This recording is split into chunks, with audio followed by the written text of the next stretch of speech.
Assalamualaikum warahmatullahi ta'ala wabarakatuh. Bismillah walhamdulillah, wassalatu wassalamu ala rasulillah. Subhanaka la ilma lana illa ma 'allamtana innaka antal alimul hakim. Wa tub 'alaina innaka antat tawwabur rahim. Rabbi shrah li sadri wa yassir li amri wa hlul 'uqdatan min lisani yafqahu qawli. Fa inna asdaqal hadits kitabullah wa khairal hadi hadi Muhammadin sallallahu alaihi wasallam. Syarrul umuri muhdatsatuha wa kullu muhdatsatin bid'ah wa kullu bid'atin dalalah wa kullu dalalatin finnar. Fa amma ba'd. Qad qala Allah tabaraka wa ta'ala fi muhkami kitabih ba'da a'udzu billahi minasy syaithanir rajim. Bismillahirrahmanirrahim. Ya ayyuhalladzina amanu kutiba 'alaikumus shiyam kama kutiba 'alal ladzina min qablikum la'allakum tattaqun. Wa qala ta'ala syahru ramadhan alladzi unzila fihi al-Qur'an hudan lin-nas wa bayyinatin minal huda wal furqan. Wa qala Rasulullah sallallahu alaihi wasallam man shama ramadhan imanan wa ihtisaban ghufira lahu ma taqaddama min dhanbihi. Wa qala Rasulullah sallallahu alaihi wasallam aidan man qama ramadhan imanan wa ihtisaban ghufira lahu ma taqaddama min dhanbihi. Fadil tuan pengerusi, fadil tuan imam tarawih kita, syekhuna kita, para tuan-tuan guru, alim ulama, para asatizah, muslimin muslimat, hadirin hadirat mati Allah Subhanahu wa taala. Teman-teman, marilah sama-sama kita merafakkan kesyukuran kehadirat Allah Subhanahu wa taala kerana pada hari ini kita masuk kepada minggu penghujung, minggu pertama Ramadan, yakni masih berbaki 2-3 hari saja lagi untuk fatrah 10 awal Ramadan yang Nabi sallallahu alaihi wasallam menyebut awalnya rahmat, pertengahannya maghfirah dan akhirnya keampunan daripada Allah Subhanahu wa taala. Jadi kita sewajarnya sudah boleh bermuhasabah bagaimanakah fasa pertama Ramadan kita. Jadi insya-Allah dalam masa yang terbatas pada malam ini suka untuk saya berkongsi 3 perkara pokok, iaitu Ramadan sebagai syahrul siyam, Ramadan sebagai syahrul qiyam, dan Ramadan sebagai syahrul Quran. Baik tuan-tuan hadirin muslimin muslimat yang dimuliakan Allah Subhanahu wa taala. Kalau kita melihat ayat kefarduan puasa, iaitu ayat daripada 183 hingga 185 surah Al-Baqarah, Allah Subhanahu wa taala memulakan dengan perkataan kutiba, diwajibkan ke atas kamu. Dan kalau kita puasa, ayat yang sebelumnya, sebelum Allah taala memfardukan kepada kita puasa, ayat yang yang sebelah kanan, di sebelah sebelum ayat puasa ini, pada ayat 178 Allah taala menyebut kutiba alaikumul qisas. Maknanya ayat qisas mendahului ayat puasa di segi susunan ayat dalam Quran. Jadi Allah taala menggunakan perkataan kutiba ini bukan saja pada puasa, tapi juga kutiba ini Allah taala gunakan pada kutiba alaikumul qisas, wajib ke atas kamu melaksanakan qisas. Allah taala juga menggunakan perkataan kutiba alaikumul qital, wajib ke atas kamu berjuang di jalan Allah Subhanahu wa taala. Jadi menarik perkataan kutiba ini. Bila Allah taala menyatakan kepada kita kutiba alaikumus syiyam kama kutiba 'alal ladzina min qablikum, diwajibkan kepada kamu berpuasa sebagaimana puasa ini telah diwajibkan kepada generasi yang sebelum daripada kamu. Tuan-tuan, pada malam ini suka untuk saya menyebut secara ringkas falsafah dan hikmah puasa. Baik, kalau dilihat dalam terjemahan Melayunya, kita seringkali menyebut perkataan puasa ini sebagai menahan diri. Baik, di dalam bulan Ramadan ini Allah taala mengajar kita menahan diri daripada makan dan minum. Ini pandangan umum. Yang sebab itulah puasa ini kita mesti bezakan di antara puasa adat dan puasa ibadat. Jika puasa itu adat, seringkali orang memahami puasa ini ialah dengan tidak makan dan tidak minum. Sebab itu orang mudah untuk berpuasa. Hatta orang bukan Islam pun berpuasa untuk menjaga kesihatan mereka. Jadi kita orang Islam itu tuan-tuan kena bezakan di antara puasa adat dan puasa ibadat. Kerana puasa ibadat ini tidaklah semudah yang kita sangka. Kalau nak kita sangka puasa itu hanya tidak makan, tidak minum, mudah. Tetapi ayat yang Allah Ta'ala sebut ini, kutiba alaikumusiyam, ya Allah Ta'ala mulakan, ya ayyuhalladzina amanu, wahai orang-orang beriman. Maknanya kalau orang itu tidak mencapai tahap keimanan, baginya bukan mudah untuk puasa. Kerana apa tuan-tuan? Kerana puasa yang hakiki ialah bukan saja tidak makan dan tidak minum, tapi sebaliknya kita mesti berpuasa seluruh anggota tubuh badan kita, zahir dan batin. Itu puasa yang sebenar. Maknanya bukan sekadar mulut kita tidak makan, tapi mulut kita juga tidak mengumpat. Mata kita juga berpuasa cara matanya. Telinga juga mesti berpuasa cara telinganya. Semua panca indera kita ini, tubuh badan kita ini mesti berpuasa sama ada zahirnya dan batinnya. Jika kita fikir begitu tuan-tuan, baru kita rasa yang puasa ini tidaklah semudah yang kita sangka. Bila mana ia melibatkan zahir kita dan batin kita. Baik. Dan sedar atau tidak, puasa ini ialah satu proses terbiah Allah Subhanahu Wa Taala kepada kita untuk menahan diri. Bila mana kita berpuasa, kita diharamkan untuk makan benda yang halal. Makanan yang ada di rumah kita itu tuan ialah makanan yang halal, yang kita beli dengan duit kita. Tetapi bila datang Ramadan, maka makanan yang halal itu menjadi haram kerana dalam tempoh puasa. Baik, apa hikmah di sebalik itu tuan-tuan muslimin hadirin hadirat mati Allah Subhanahu Wa Taala? Allah Taala nak menterbiah kita, Allah Taala nak mendidik kita. Wahai manusia, kalau bulan Ramadan makanan yang halal pun kamu haramkan ke atas kamu untuk tidak makan, apatah lagi tuan-tuan dalam kehidupan kita. Apa maksud saya? Maksud saya begini tuan-tuan, Allah Ta'ala bukan saja minta kita menahan diri daripada makan. Allah Ta'ala minta kita taat kepada Allah Ta'ala bukan saja dalam perkara puasa, tapi Allah Ta'ala minta kita taat kepada perintahnya dalam seluruh perkara. Udkhulu fis-silmi kafah, hendaklah kamu masuk Islam seluruhnya. Makna tuan-tuan, kalau di bulan Ramadan kita tidak makan dan tidak minum, hakikatnya dalam kehidupan kita, kita mesti menahan diri kita daripada perkara-perkara yang diharamkan oleh Allah. Contoh saya bagi mudah, riba. Tuan-tuan cuba fikir, bagaimana orang itu dia berpuasa tapi dalam masa yang sama dia makan riba. Kita ni sekarang tuan-tuan, kita tengah puasa, kalau adalah akaun bank kita dalam bank konvensional, bank riba, agak-agak Allah Ta'ala nak terima tak puasa kita?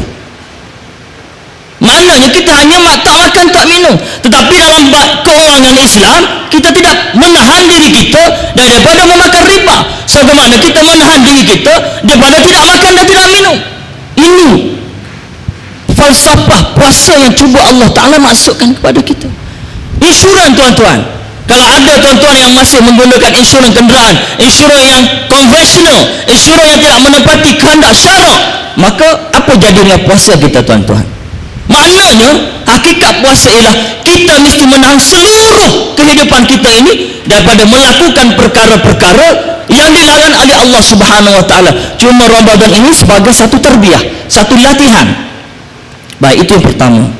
Yang kedua tuan-tuan, Ramadan sebagai syahrul qiyam. Saya bimbang tuan-tuan, kita budaya masyarakat kita ini, culture kita ini seolah-olah sudah bertukar. Yang sunat menjadi fardu, yang fardu menjadi sunat. Apa maksud saya tuan-tuan? Di mana-mana kita pergi sekarang dalam negara kita, di masjid, di surau, penuh orang sembahyang tarawih. Sedangkan kita sedar tuan-tuan, salat tarawih itu sunat. Tapi tuan-tuan ingat tak, sebelum tarawih, sembahyang jemaah, sembahyang fardu yang 5 waktu itu penuh atau tidak masjid? Maknanya kita salah silap faham. Kita telah mengadatkan salat tarawih ini, yang sepatutnya umat Islam mesti memenuhi masjid dalam salat 5 waktu. Ini yang dituntut oleh Allah Ta'ala. Sedangkan salat tarawih boleh tak tuan-tuan kita buat di rumah? Di segi hukum boleh. Maknanya kita telah silap faham. Kita telah menganggap yang sunat itu wajib, yang wajib itu sunat. Ini bahaya tuan-tuan. Jadi saya minta kita faham betul-betul, yang Allah Ta'ala tuntut kepada kita ialah solat berjemaah 5 waktu. Subuhnya, zuhurnya, asarnya, maghribnya, isyanya. Bukan solat tarawih. Solat tarawih ini sunat. Kena perbetulkan kembali mindset kita, pemahaman kita pada agama ini tuan-tuan. Jadi saya minta lepas Ramadan ini kita sama-sama imarahkan masjid sebagaimana kita imarahkan di bulan Ramadan ini. Kun rabbaniyan wa la takun ramadaniyan. Hendaklah kita menjadi hamba kepada Allah Subhanahu wa taala, bukan hamba kepada Ramadan. Itu yang kedua. Yang ketiga, syahr Ramadan sebagai syahrul Quran. Bulan Ramadan ini sebagai bulan Al-Quran. Ramai juga orang silap faham tuan-tuan. Dia kata bila masuk satu Ramadan, dia nak mulakan bacaan start daripada surah Baqarah. Tak semestinya begitu. Kerana tuntutan membaca Al-Quran ini sepanjang masa.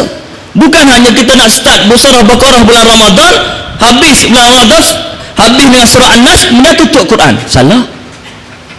Boleh atau tidak saya tanya tuan-tuan, bila masuk Ramadan kita hanya membaca terus ayat yang kita berada di mana sebelum ini.